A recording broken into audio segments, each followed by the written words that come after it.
Salut la compagnie! Alors ça fait longtemps, mais je n'ai pas arrêté la chaîne, j'ai juste été occupée et j'ai pas souvent été seule et je n'aime pas filmer en présence d'autrui, donc me voilà pour un grand retour. Aujourd'hui nous allons parler de Orgueil et préjugés de Jane Austen. Alors, avant de commencer, vous savez que j'aime bien parler pour ne rien dire pendant 45 minutes, donc euh, en fait... J'ai aussi été prise par une angoisse, en fait parce que j'ai eu ce truc de à quoi ça sert de faire des critiques littéraires sur YouTube.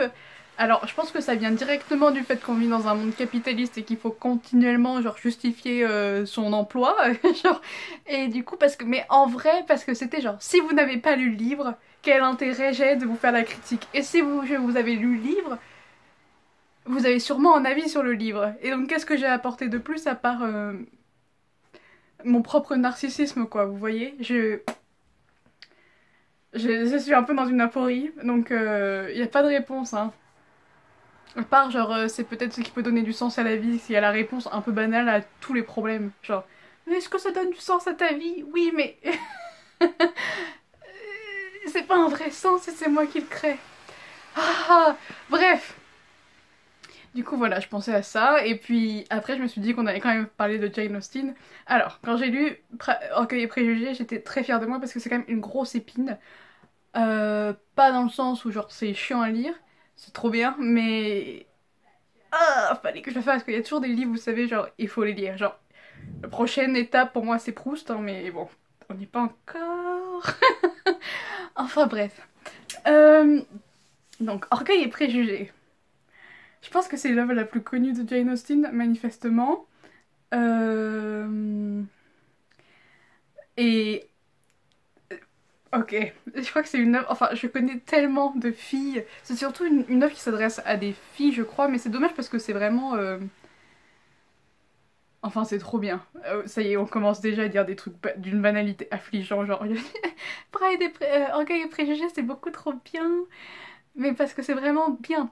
Alors, déjà, dedans, il y a Fitzwilliam Darcy. Qui est, je pense, quand même un sex symbole, enfin l'un des précurseurs du sex symbole, quoi. Bref. Bon, non, j'avais un plan en tête, on va pas faire ça pendant 45 minutes, promis. Euh... Donc, Orgueil et préjugés. Pourquoi déjà... C'est une œuvre qui a été écrite du coup au début du 18e, 19, 17e siècle. Non, pas du tout. Si. Début du 17, du 19e siècle. Ouh là là. Il a été écrit entre 1780, à la fin 1790 et entre 1810. Bref, vous avez, voilà, vous voyez quoi. Donc voilà. Et donc Jane Austen, en fait, ce qui est incroyable, c'est que je pense que si c'est l'une des auteurs les plus influentes encore aujourd'hui, quoi, parce qu'elle a complètement, elle a inventé un genre qui est le drame campagnard et dont on va reparler parce que ma prochaine vidéo sera sur Loin de la foule déchaînée de Thomas Hardy, et donc j'en profiterai pour faire des parallèles avec... Eh, on fait des plans dans la tête et tout, genre c'est fou, cette chaîne devient articulée. Enfin bref, donc voilà. En fait j'ai eu quelqu'un au téléphone que j'aimais beaucoup et du coup j'ai l'impression d'être sous drogue, mais genre je ne le suis pas. Donc on se reconcentre. Désolée pour ça. Alors, Orgueil et préjugés. Ah, bon, encore une fois, c'est un classique, hein, donc c'est pas en 10 minutes ici qu'on va révolutionner le truc, quoi. Mais, et en plus, tout ce que je vais dire est sur Wikipédia, donc encore une fois, à quoi je sers, je ne sais pas, mais j'espère que ça va vous donner envie. Donc, Jane Austen, elle a créé un genre qui est le drame campagnard. Et Orgueil et préjugés, je crois que c'est l'un de ses premiers romans. Et donc, ça parle de quoi? Est-ce qu'il faut vraiment pitcher Orgueil et préjugés? Alors, c'est une histoire... d'amour. Mais non, mais justement, même au niveau de l'histoire d'amour, elle est complètement révolutionnaire en fait, parce que donc c'est une histoire d'amour entre, j'allais dire Emma Bovary, non pas du tout, entre Fitzwilliam Darcy, qu'on appellera Darcy, et Elizabeth Bennet, qui est donc on va mettre les bases pour la suite de cette vidéo parce que c'est important. Elizabeth Bennet, c'est une membre de la petite bourgeoisie, de la bourgeoisie campagnarde de l'Angleterre victorienne. Et donc ça s'appelle la gentry, on va se la péter un peu, hein. Dans la gentry. Donc voilà. Et en fait c'est important parce que j'en parlais après. Mais c'est important de... Enfin parce que Orgueil et Préjugés c'est aussi un roman sur les classes sociales et genre c'est un discours politique en fait. Et, donc c'est important de connaître en fait le statut des personnages parce qu'en fait ça joue beaucoup. Et Fitzwilliam Darcy, c'est un noble, enfin c'est un propriétaire terrien. Et enfin il est très riche quoi, donc voilà.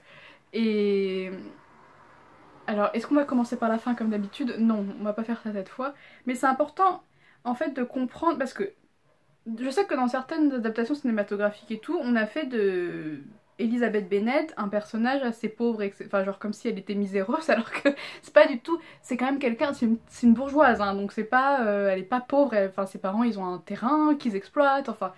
Certes, elle est pas très riche, mais genre, c'est quelqu'un qui... Enfin, c'est pas une personne pauvre. Je précise parce que parfois j'ai l'impression, j'avais lu des trucs, genre, oui, vraiment, parce que leur histoire d'amour, en gros, il y a Elizabeth Bennet, en gros. Le cœur de leur histoire, c'est qu'en gros, Elizabeth, elle est en train d'effectuer une ascension sociale, alors que Monsieur Darcy... Darcy...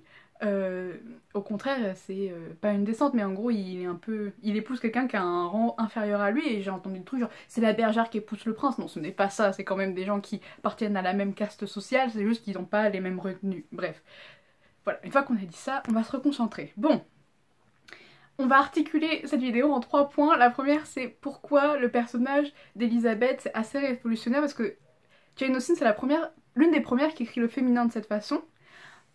Ensuite on va parler de l'histoire d'amour en soi qui est assez révolutionnaire, et enfin du propos politique, enfin socio-politique de Orgueil et Préjugés.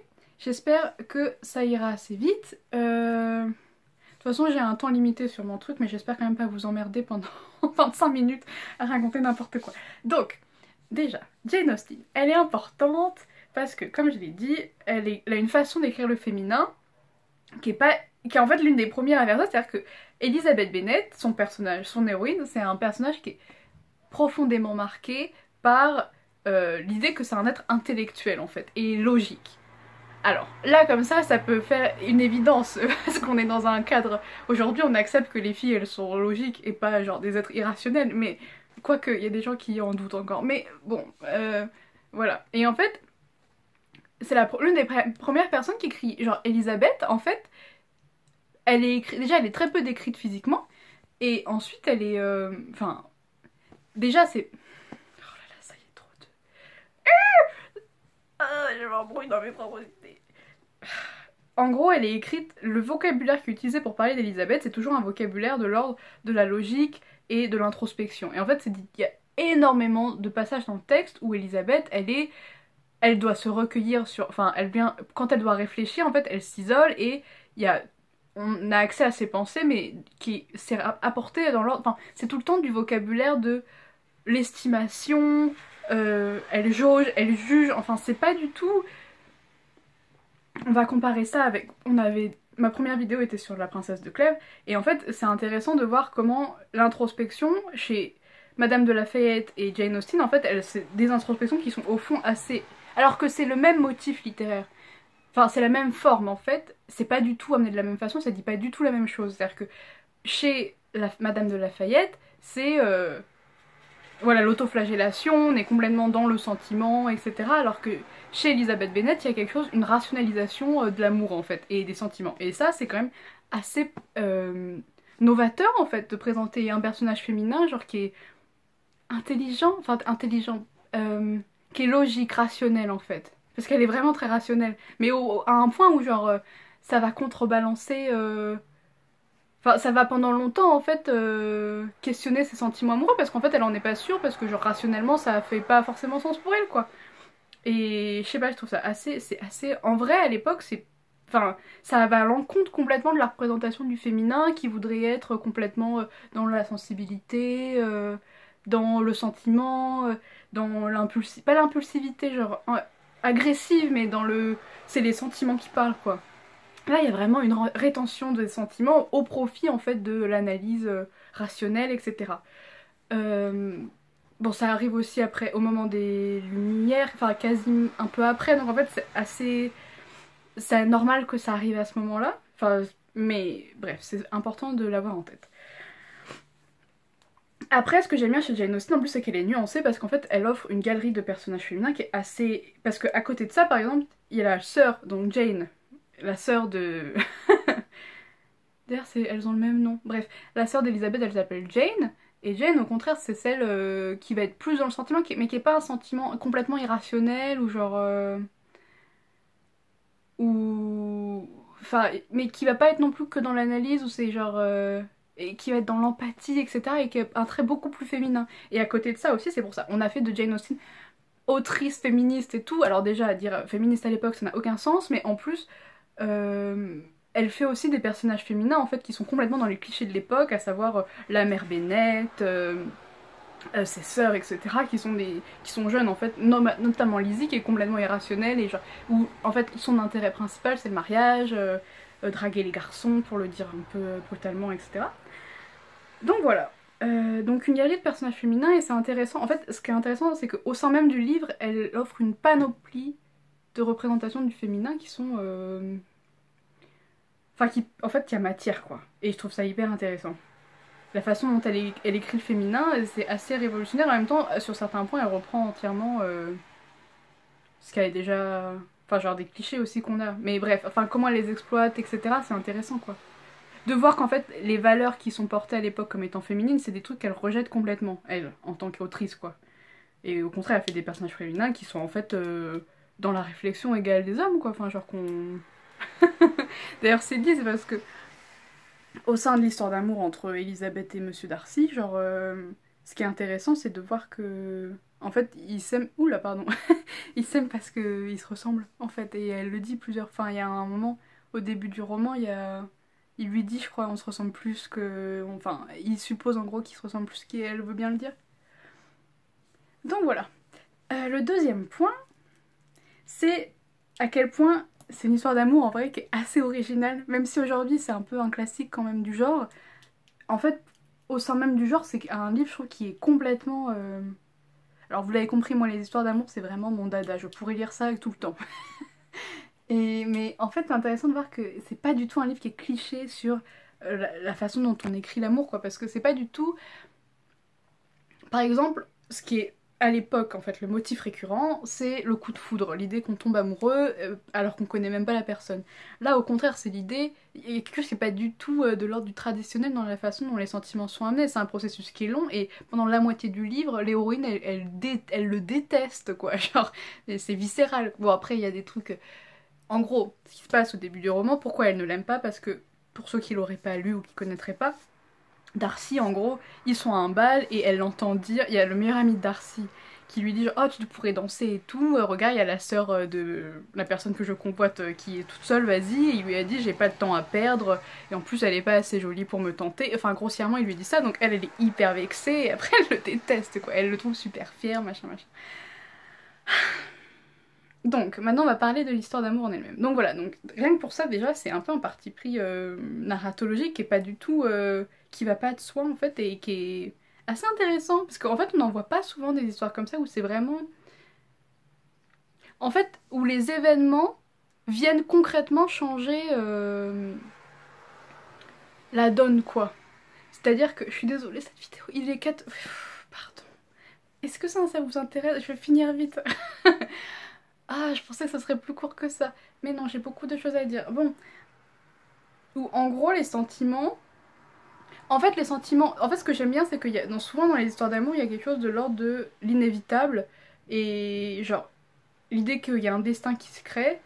J'en parle souvent, mais parce que c'est genre... En fait, c'est deux âmes qui vont finir par se retrouver parce que par la force des choses. Là, c'est pas du tout la force des choses, en fait. Et c'est ça qui est montré, c'est qu'en fait...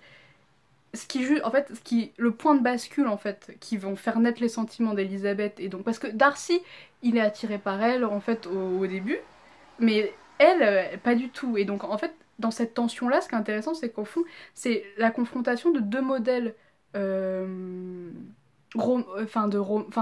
narratologiques qui s'affrontent en fait, entre l'idée qu'il y a un destin qui est incarné par Darcy, genre dans la façon dont il aime Elisabeth de façon en fait quasi mystique, enfin genre il n'y a pas vraiment d'explication, et elle en fait où en fait c'est les événements qui vont amener en fait à ce qu'elle finisse par tomber amoureuse de lui. Et ça à l'époque, c'est encore une fois, c'est pas du tout un modèle qui prévaut quoi à l'époque. Où en fait, parce que ce qui fait qu'en vrai, dans le livre en tout cas, qui tombe amoureux, c'est parce qu'en fait lui change, et elle aussi elle change. Et en fait c'est ces changements-là qui justifient la suite de l'action.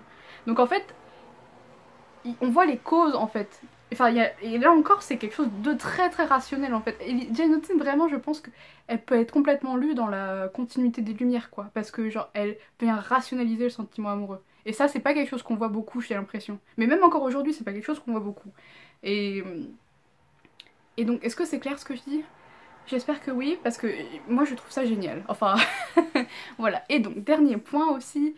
Bon, il y a beaucoup d'autres trucs à dire évidemment sur Jane Austen et tout, mais là c'est vraiment. Enfin, moi ce que j'ai aimé dans ce roman et pourquoi je conseille ce roman, parce que. Et pourquoi il est vraiment bien et qui dépasse. C'est pas juste par idéologie, faut le lire, mais parce qu'il a une vraie proposition idéologique en fait. Et. Enfin bref, moi j'adore. Et dernier point. Donc voilà, Jane Austen et tout, c'est un livre quand même. Alors, on le dit souvent, mais ce que j'aime bien chez elle aussi, c'est qu'en fait, c'est pas. Enfin, encore une fois, c'est un livre qui est extrêmement pragmatique. Et en fait, la question.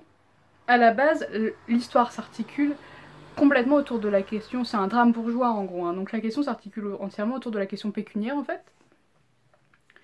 La question pécuniaire. Pécunier. Je ne sais plus. C'est pas un mot qui se conjugue pas, donc c'est pour ça que je me pose la question. Bref. En gros, le livre s'ouvre sur... Il faut... Et en fait, parce que Jane Austen, elle ouvre son roman en disant... En fait, à l'époque, pour qu'une fille existe socialement, il faut que... les filles ne travaillent pas à l'époque, enfin genre, en tout cas les filles de la bourgeoisie. Enfin, d'un certain niveau social, les filles ne travaillent pas. Et...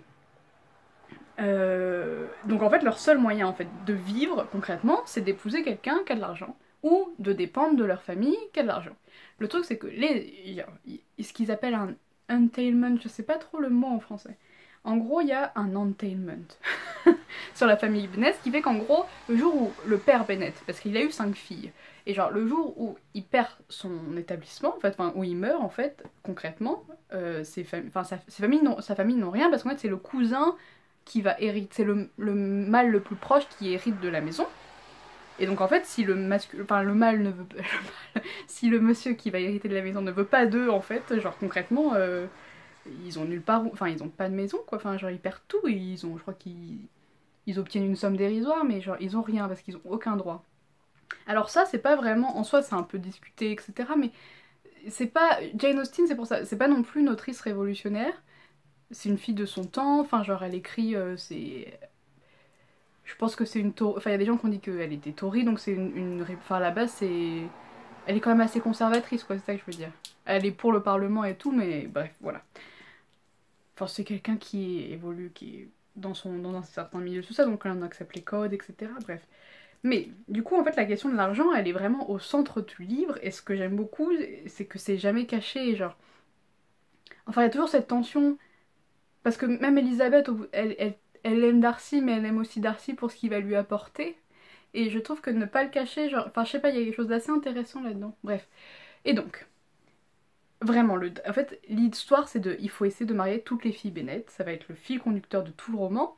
Et, et parce qu'on fait souvent en plus du personnage de la mère un personnage assez ridicule, mais en fait, genre, son inquiétude, en fait, elle est hyper légitime, même si enfin, Jane Austen, elle présente ça avec humour et genre elle en fait trop, genre, faut se calmer, mais en vrai, c'est un truc qui se comprend, c'est que genre, si elle arrive pas à marier ses filles, en fait, concrètement, elle et ses filles peuvent se retrouver à la rue, quoi, donc c'est assez dramatique comme situation. Donc voilà, et donc en fait, ça parle de ça, du statut des femmes à l'époque, l'importance de l'argent dans ces milieux-là, parce qu'en fait c'est pas juste de l'argent.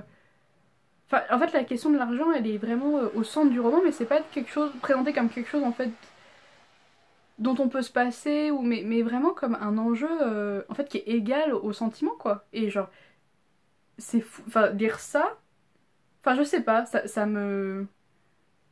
Parce que maintenant on est habitué au discours genre oui il y a des choses genre tout vaut mieux que l'argent au fond c'est subjectif, enfin c'est superficiel et tout, mais en fait c'est pas moi qui dis ça, hein. Mais enfin je trouve ça intéressant de... Il n'y a pas d'hypocrisie sur ces questions-là. Et je trouve ça intéressant. Donc voilà, donc là ça fait 20 minutes, je pense que vous m'avez assez vu aujourd'hui. Peut-être qu'on en reparlera, mais vraiment genre... Oui, c'est un livre, je vais finir là-dessus, donc politique, parce que donc je l'ai dit, mais on va le répéter. En fait, il y a vraiment...